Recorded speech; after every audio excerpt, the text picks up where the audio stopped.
mano ka wakawo proper report manche ne the president's commission mondo obed implemented to the letter. Ting'eyo ni our schools for example niga gi chenro mag tuke mag nyithindo.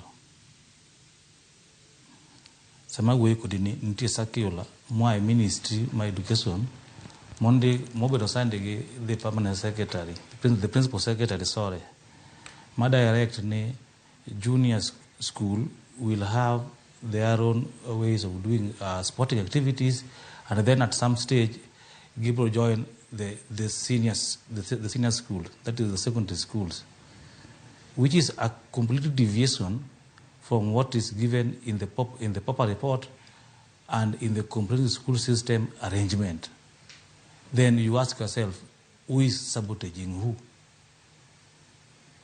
That aside, what do nyathi manyako motio matek nyalo gunga to luong Lenana school? I think that's very unfortunate, and nyabedo corrected. Kadipun a similar cases will be corrected. Nyathini ose luong national school. Ki koro tere is any other school mock national. Awinjo kawacho kanyo ni anogo mondo dhi Kisumu Girls. Kisumu Girls is a national school. Let that girl be properly placed in a girls' school, and particularly a national school, mondo our dreams will be realized. And I want to call all stakeholders, Masiaya and any other, nikadiporinti issues to do with the school fee. Yathimo nyako no mondo kony mondo oting family no malo. Anoga yathimo tegno kata dala ka entie kanya no konyo jonyuol ne loso gik dala. I think that coupled with the education mare in high school, that girl will become a dependable member of the community in future. Let that girl be sorted out and be well placed in a school more deserved. Hapa na siro dwaro makamano nikech winjo kata mna ka siling 200 moidhi go kata mna piki kodhi kata mna skund sekondar mar nyiri mano marangala bende ne onge godo miyo kata mna mini gi bende winjo kanyo koloso malis geno mara ni nyalo konye nikech yepo bende podi donge tangeni skunde bende nego bende nitiere gimoro miluongo ni 100% transition mano bende makele paro moro inyalo paro nyithindo ma bende koro jopuonjre ma bende koro yudo duoko mago form 4 ne gidonje form 1 higa mar 2020 kane jatend piny Kenya machon Uhuru Kenyatta ne ntiere telo.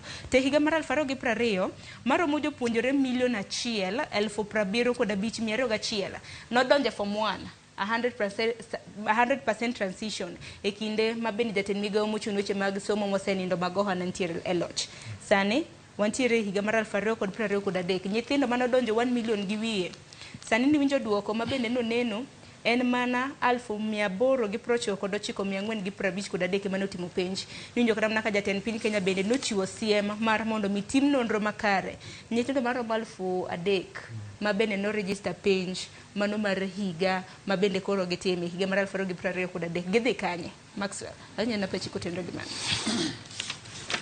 Tingeni ma bende nitiere pogruok nikech king'iyo higa mar 2020 gi penj ma bende mar form 4 mano tim higa mar 2023 moheo 175 ne ok otimo penj jopuonjre mano riwore form 1 dibed ni nyithindo gi kanye.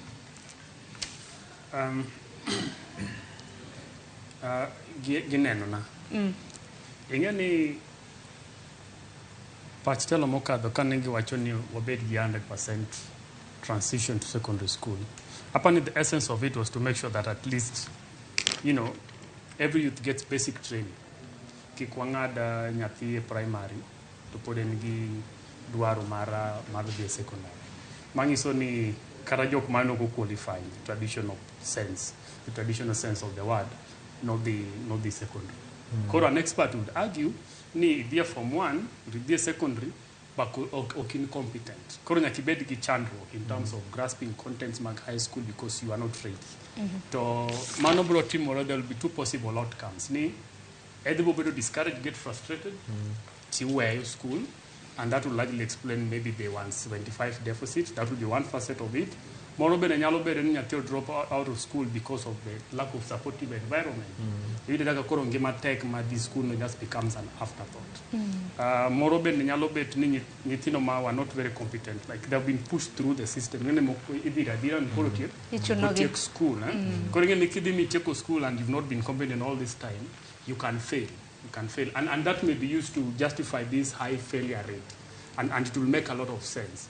So Okapani would want to assume that before we do proper investigation. Nikech an kuma bete sani, an watch my digitization of a result transmission. Ma poda si kachich kodo.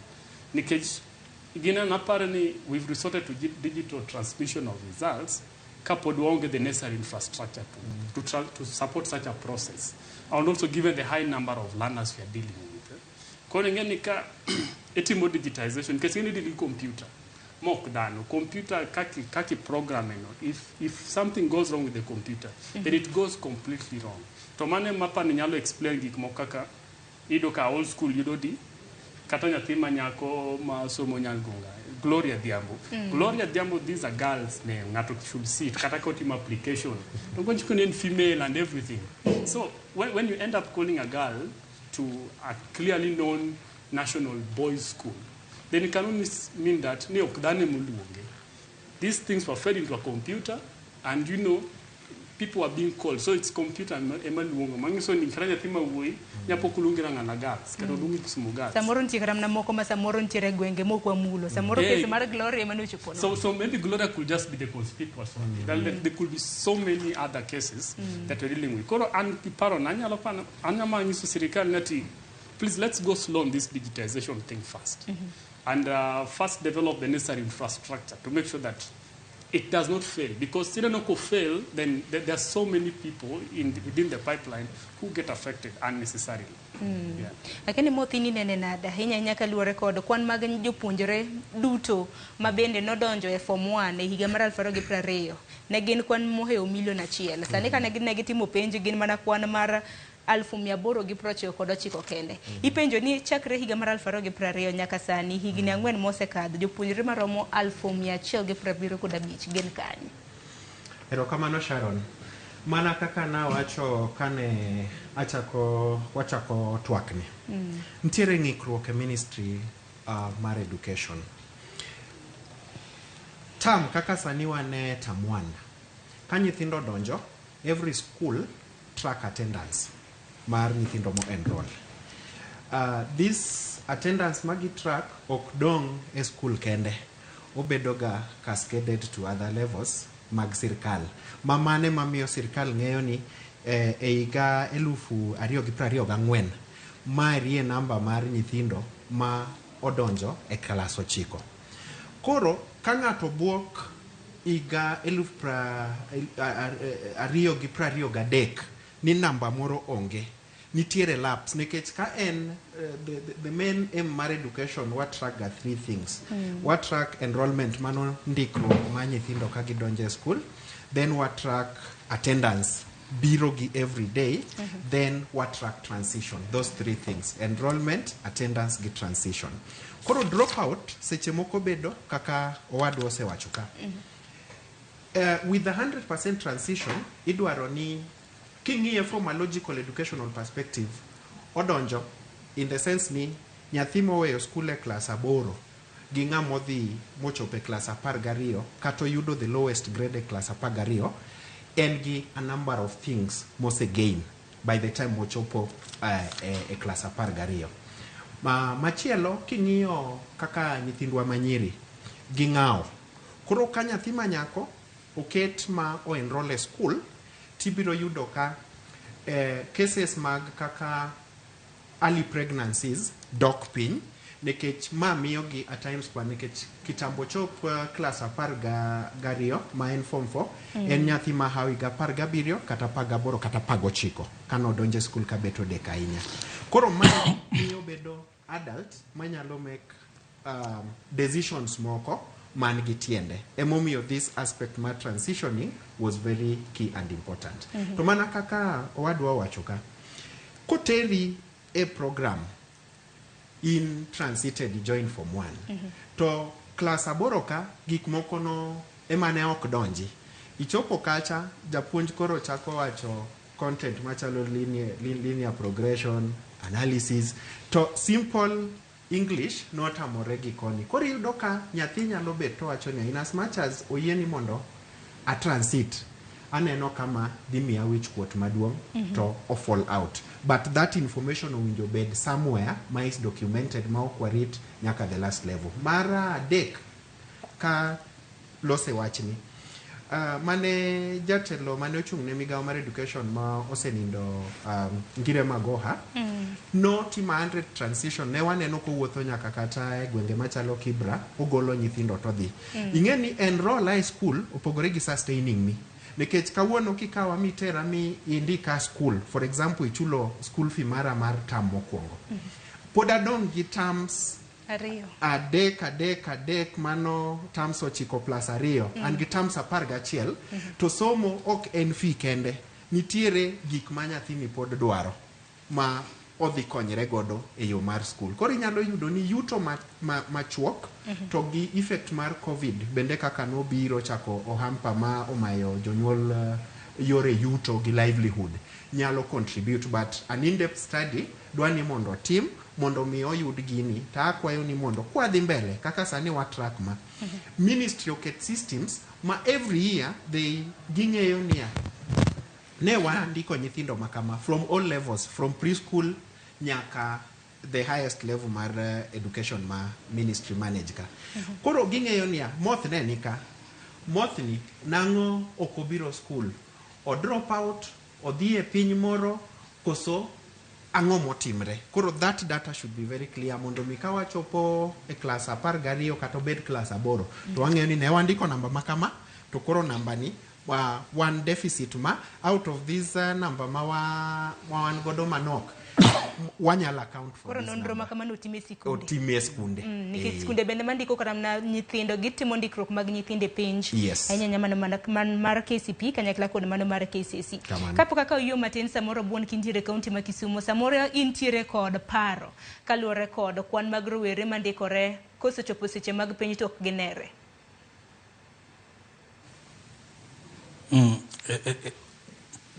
Kamano Sharon, adwa summarize gini in basic education structure kama ne okonego we transition rate and completion rate only.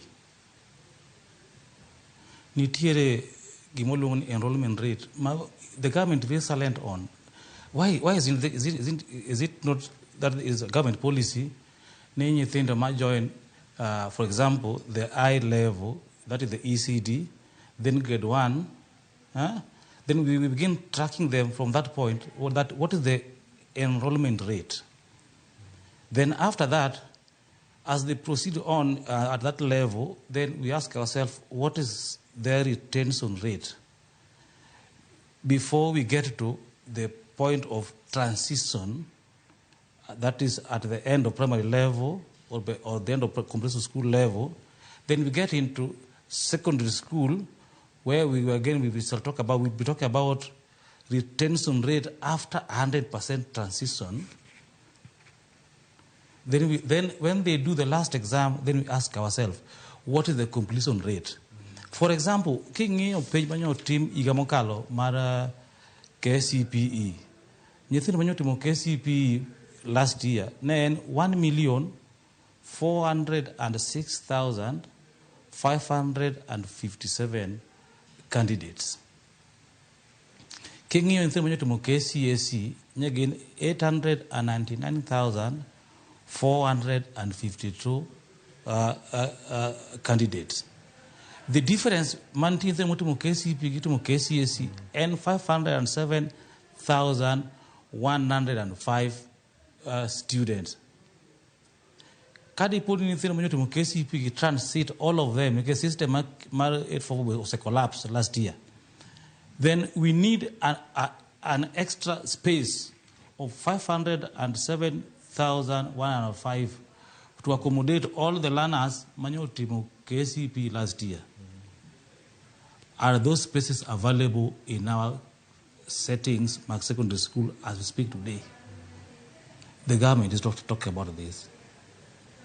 we talk about transition rate 100%, but are we talking about the availability of space to allow an extra 507,105 students to be accommodated in secondary schools? If you are to take KCSE candidates, penj last year, as the space left for new admissions this year, magi penj ma sirikal nyaka duoke. Mane penjo maduong' geno maro ni samoro sirikal osechako timo lokruoge ma kamano. Inyalo kata mana paro Mama Ngina bende nodar kumentiere jopuonjre koro sani ma koro yaw sikul. Mama Ngina dong wang'e ni is the only national girls school in Mombasa.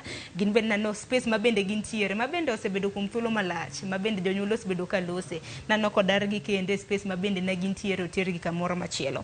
Nyakoro mga jonga dwaro mar mondo miasom ote mamoko ma bende antiere bang'e wadhi nyime gi twak makama par ni jofwambo magwa bende watamani na luwo ndachgi mar mondo mi ginyisa ni jopiny bende wacho ang'o kata mana weche mopogore opogore ma bende giluwe counties mopogore opogore. Asomo ne ote ma bende osebedo ka donjo kinyalo mana ketna gi moko kuom gi John Sama Yogo.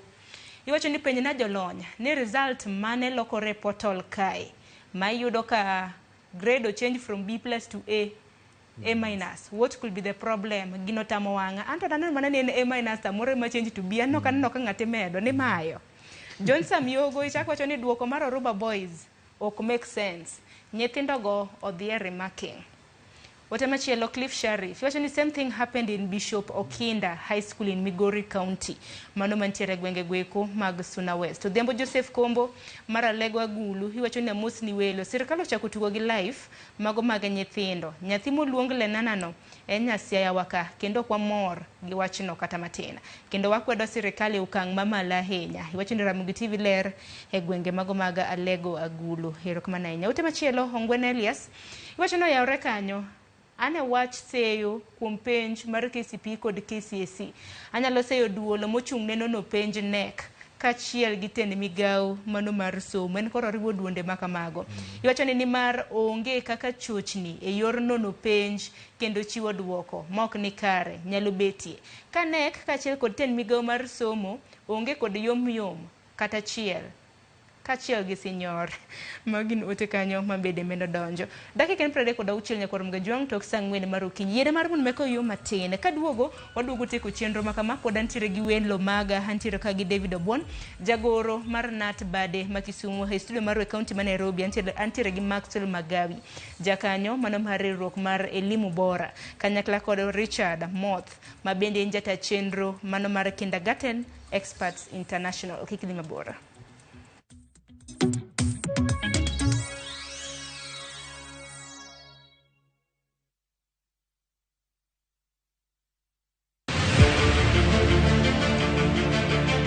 Ikrine sinema mapok ni neno. Kinyono koni. Owinjore kendo disore. Ene ot achiel moting'o tuke mawuok Luo. Wan kod gigi duto. Mitarigo dhako Amula mana matin. but mule matin no is violent. Sigana mamoro chunyi Kama kawaida. Dongo chala chai manum. Sukara ore, ngich beno ngich. mopong' kod nyiero. Habari. Siari nyathima wuyudo die siari. Drama. Abo chwenjra kodi nyathini ang'ara chku. Hera. Lokri. Yawa nyathi to nayudo yawa. Tugo ka tugo. En sigana marito mondo onyise. Winam Cinema. Jumapil, saa 2:15 otieno kod saa 4 otieno mane Ramogi TV.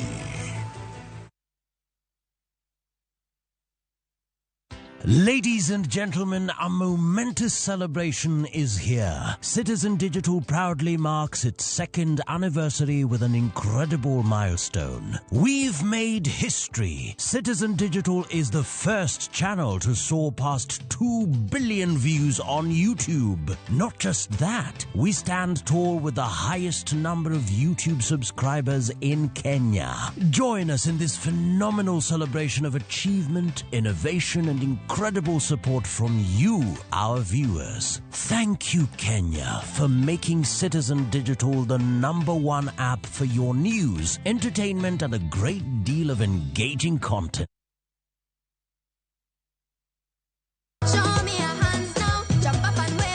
Chenro ni miyo ngeso ka ngeso okinyi bedo maber kendo maler moloyo. Wan gi talanta. iloso gi lwedo. Wapuonji tedo miel manyasani, sigana kod moko mamit. Ni mrefu hadi ndege kipita naomba change. Chenro mar nyithindo mawuoyo ewi nyithindo kendo makelo ni gi nyithindo. Kikelo ni kod Loxp, Sally the Queen gi Josephine George, mana e rogo mar nyithindo e Ramogi TV.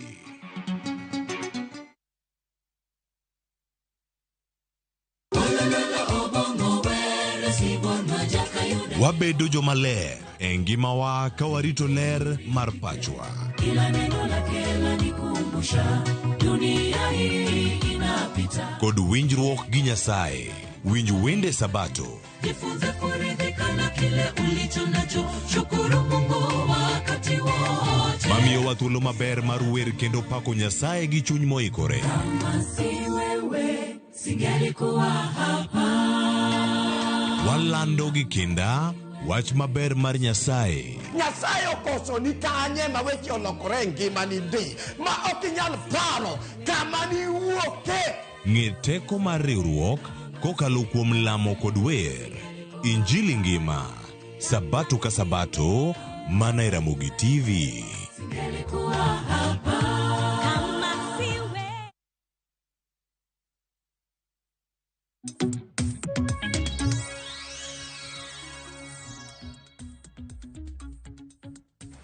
Nyakorom gajong machiegni wadhi nyime gi twak e chenro mar mbaka oromo. Ng'eni gisani koro dongi matin e dakika 25 mar mondo mi watiek chenro makama twak mabende wantiere godo kinyi makawuono e chenro mano mar mbaka oromo. Wagoyo sigana kata watwak kaluwore kod seyo e penj mano mar KCPE kanyakla kod mano mar KCSE.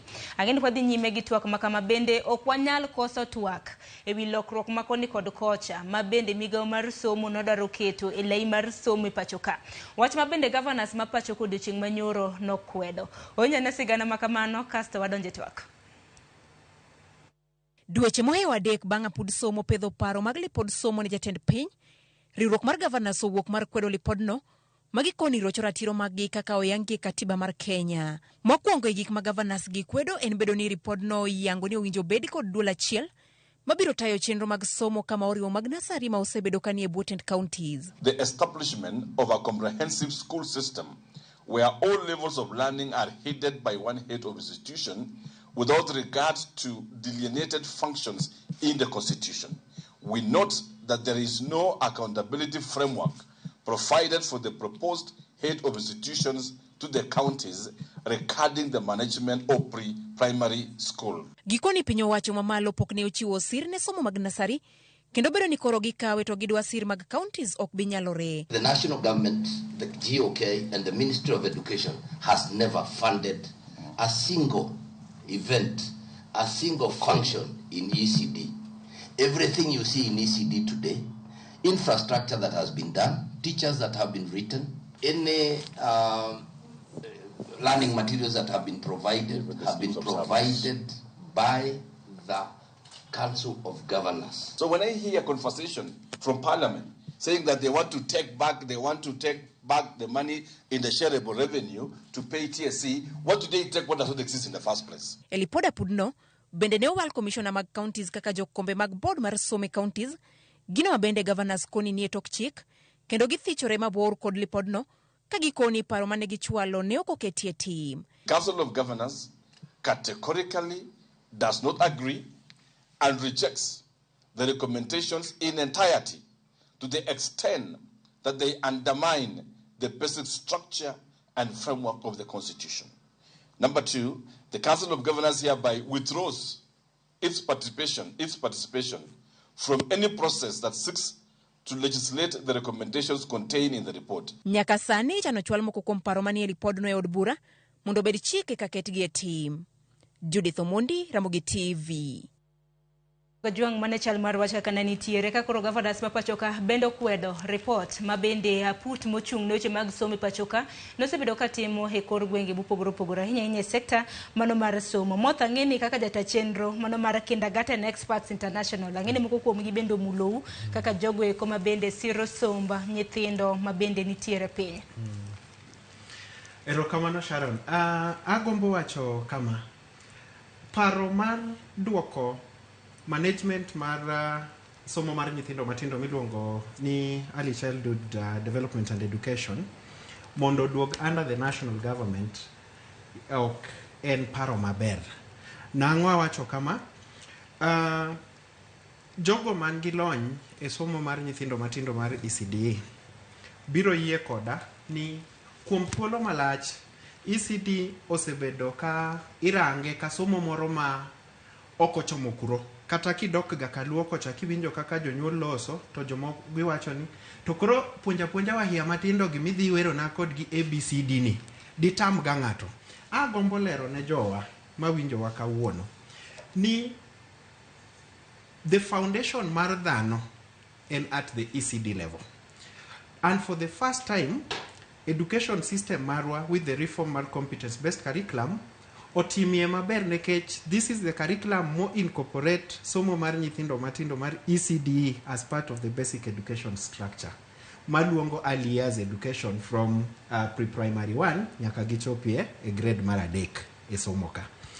King'iyo kiwuothe gwenge mag Kenya duto nyaka ne devolution bedi, a number of progress osetim ne nyithi ECD. Ogerne gi udi, ntiere counties matimo school feeding program ma miyo namba mar nyithindo madonjo enrollment mondo gisom at this level gibed introduced to somo ose idho malo. Kodwoke malo nikech in the 844 ne ok en part of the national government. Onge gin mane timore samoni yudo ka wahia gi okete bwo yien ipuonjo gi kanyo gi blackboard moro mar bau moyiech, japuonj onge resources, japuonj onge kila kitu. To sani kiwuothe most counties ibiro yudo counties opokiwa ne jopuonje, counties ondiko jopuonje mapuonjo nyithindo gi. Koro aungo governors lwedo. Ta agombo siro ni wabed gi a standard scheme ma provide a unified approach in the early childhood education sector across board. Nikech kirango kaka ichulo gi kata jopuonje go mshahara, kidhie county achiel tiwinjo ni jogi chulo ma ipuonjo ma, kidhie county moro. Koro mano bende governors wa nikech ang'eyo ni moko rango asani from the council governors perspective gibed ni obeda standard unified format ka en mshahara michulo county mar Kisumu, Homa Bay, Siaya, Migori, Murang'a, Nyeri obed gi ma standard ma bende jiwo chuny jopuonje. Agombo Erokamano ahinya. Maxwell kaka jakanyo mar Elimu Bora, untu wachang'o kaluwore kod dwaro mano mar governors ka koro gikwedo report ma bende aput mosebedo kanono lai mar somo pacho kosebedo katimo? Gikora kaka Elimu Bora topani the governors are in the right place. Topani asiro paro ma wadwa buon osechiwo. Nikech king'iyo the other sectors within the education, now from primary upward, secondary, tertiary institutions, they are a mess. It's a mess that the government has been battling with for the longest time. It will not make so much sense that, the little effort that the county government have made at the kindergarten level would want to be wrapped up and thrown into that mess. Kaponi governors have demonstrated, and as they have rightfully demonstrated, they are doing some impressive progress towards, giving integrity to kindergarten. Then there's no harm in just supporting them at that level. We see how far that can go.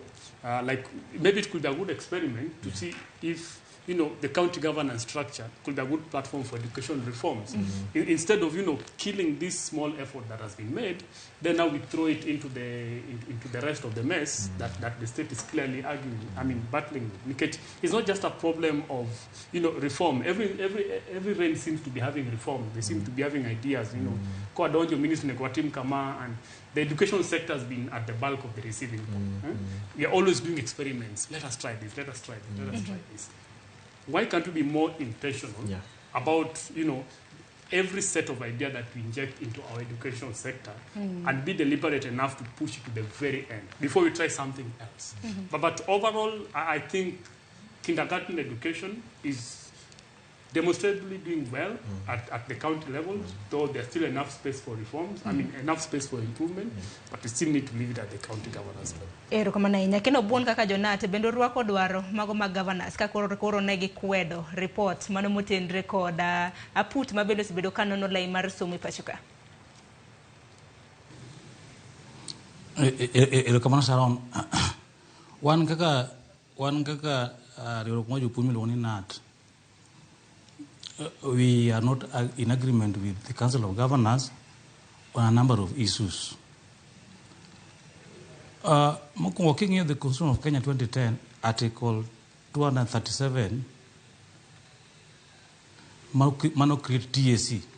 TSC, Teacher Service Commission, powers to register, to employ, to transfer, to discipline, and even to retire teachers. It means that all teachers should be under one employer, irrespective of the level. For example, and mostly teachers under basic education structure, kamuting OECD. And even Richard was the employment structures ECD teachers is not uniform across the country.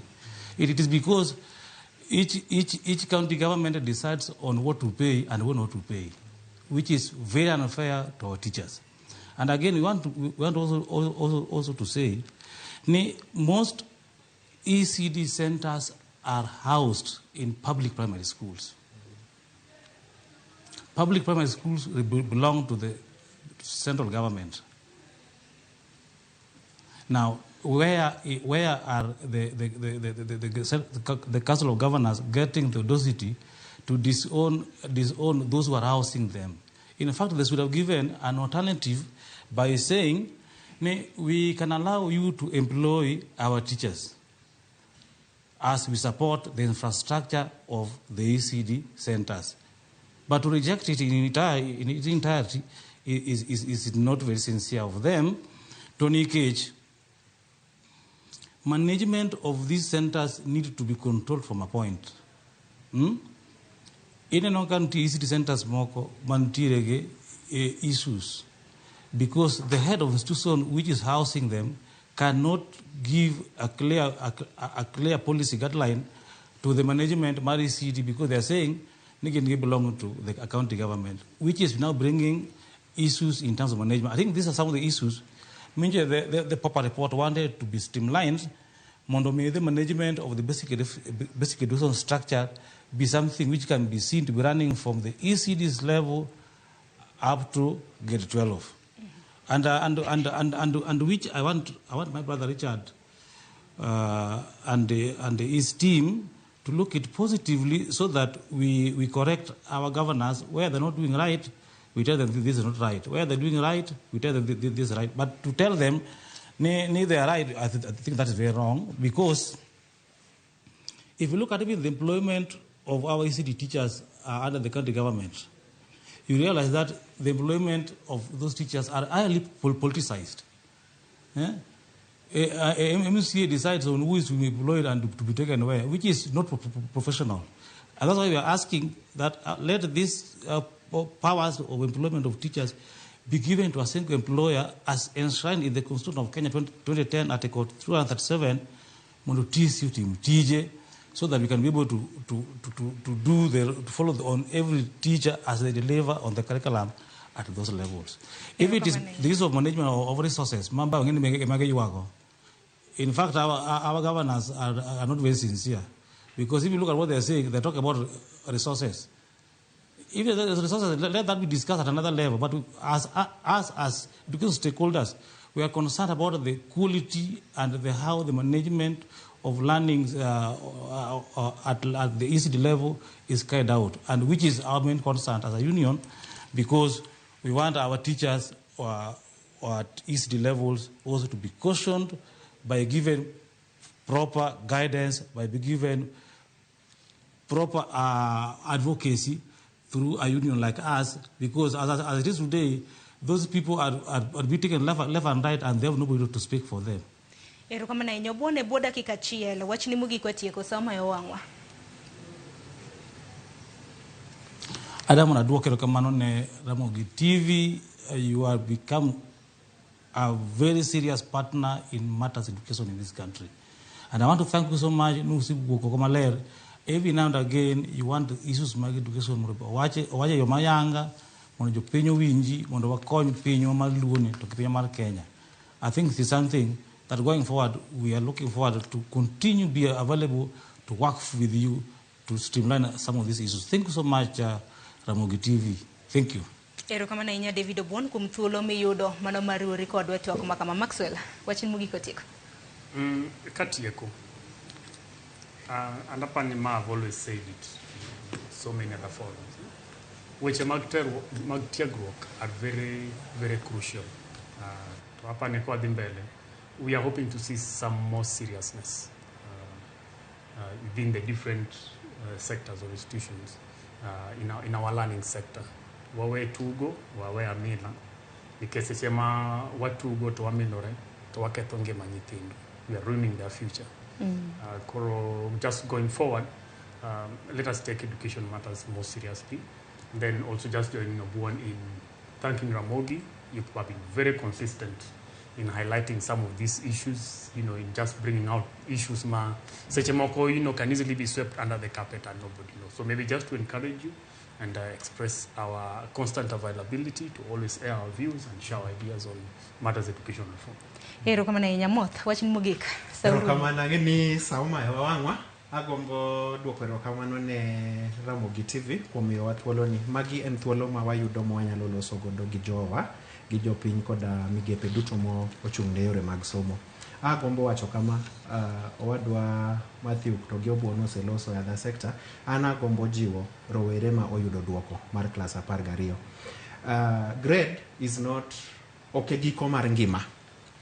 Gikao positively as the jomasic redress more remarking man gi concerns gi again on sirikal bro winjo mondo kal, for example the Oruba boys gimoro mane okelno a message ja to jonyuol akwayo mondo mi wajiw nyithindo wane era ma issues mag mental health ni malo kik wagone nyithindo gikoko wasirgi e thuolo ni nekech en wach mapek ma nyathi ka nyathi undergo kuom results magiyudo to chutho te bro bedo maber. Kwa yudo thuolo machielo wabro goyo mbaka mathoth kuom wechegi. Ero kama na inyako mparo maleo mabende uchwalo kinyi makawuono Richard Moth data chenro mano mar Kindergarten Experts International. Ero kama na inyako mchupo Maxwell Magawi jakanyo mar elimu bora network. Ero kama na inya kanyakla koda David Obon mabende njagoro mar NAT bade makisumu inbe noguni. Ero kama na inyako mido thuolo mar chopi studio marwa e county makisumu. Geno marwa ni migepe mopogore opogore hinya migao mochung' noche mag somo biro neno mar mondo mitim lokruoge mopogore opogore nikech kinde magi kakoro nyathi kan yudo A portal chako nyiso ni yudo B neno kata mna kaka jonyuol bende bedo matek. En mana gino maro ni lokruoge makamagi gibiro dine kinde thuolo mabiro. Nyakoro mga jwang dakika dong mana dek kende mar mondo mioro msabich maro nyango gi kanye makilwe giko mar TWAK makama chenro makama nwachako gi nyawadwa Joyce Oduor sa 12 mar okinyi. Sani kakoro watiko chenro makama akwayo ni hawi maber bed gudu chieng' makare warad kendo kinyo kinyi ka Ruoth Nyasaye oteloni tan bende otelona. Nyinga Sharon Ong'ao oriti masani.